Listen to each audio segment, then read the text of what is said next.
Okay, today we're going to talk about solving polynomials that are polynomial equations that are in factored forms. And so what it says at the top here is the zero property is used to solve an equation when one side is zero and the other side is a product of polynomial factors. The solutions of such an equation are also called roots.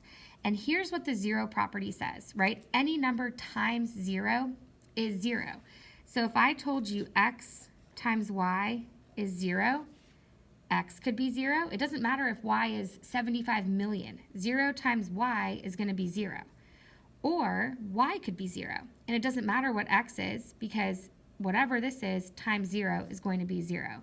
So that same concept applies to polynomials where what if this polynomial equals 0, right?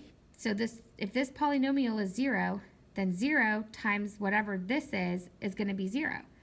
So we're setting each of these parentheses equal to 0, and those are going to be our two answers. So here, x minus 4 could be 0, so we're going to add 4 to both sides.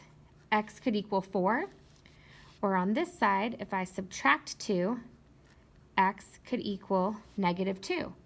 So if x is 4, and I put a 4 in here, 4 minus 4 is 0, times 6 would still be 0. Well, what if x is negative 2? Negative 6 times 0 is still 0.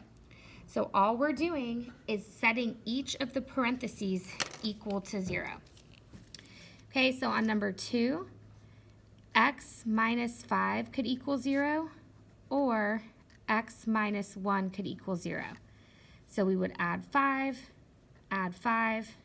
x could equal 5, or add 1, and x would equal 1. So those are our two answers. X could be 5 or 1. And then this last one, 2x plus 5 could equal 0, or x minus 3 could equal 0. So we're going to add 5 to both sides. So 2x is 5, divide by 2, x is 5 over 2. On this one, we're just going to add 3 to get x equals 3. So you're going to have two answers. So now it says to solve a polynomial equation using the zero property or zero product property, you may need to, I cannot read apparently today, you may need to factor the polynomial or write it as a product of other polynomials. Look for the greatest common factor of the polynomial's terms. This is a monomial with an integer coefficient that divides evenly into each term. Lots of words. Let me show you what that's talking about. Okay, so it says factor out the greatest common monomial factor. So let's look first at the whole numbers, the coefficients. What are 12 and 42 both divisible by? What's their greatest common factor? They are both divisible by 6. Then do these terms have any variables in common? This is an x, this is a y. They don't. So essentially what we're going to do is we're going to take everything in here and divide it by 6. I should have written this a little bit lower.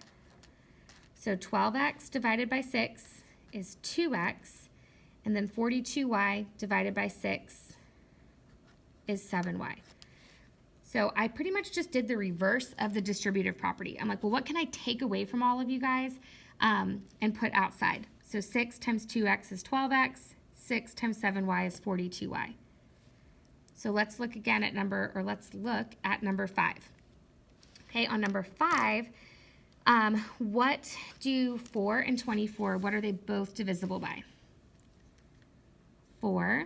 And then if this guy has 4 x's and this one has 3, what can I take away from all of them? What's the highest power of x that I can take away? X to the third. So now if this is what I'm dividing by, right, I'm essentially coming in here and dividing both sides by 4x to the third. 4 divided by 4 is 1. X to the fourth divided by x to the third is x. 24 divided by 4 is 6. X to the third divided by x to the third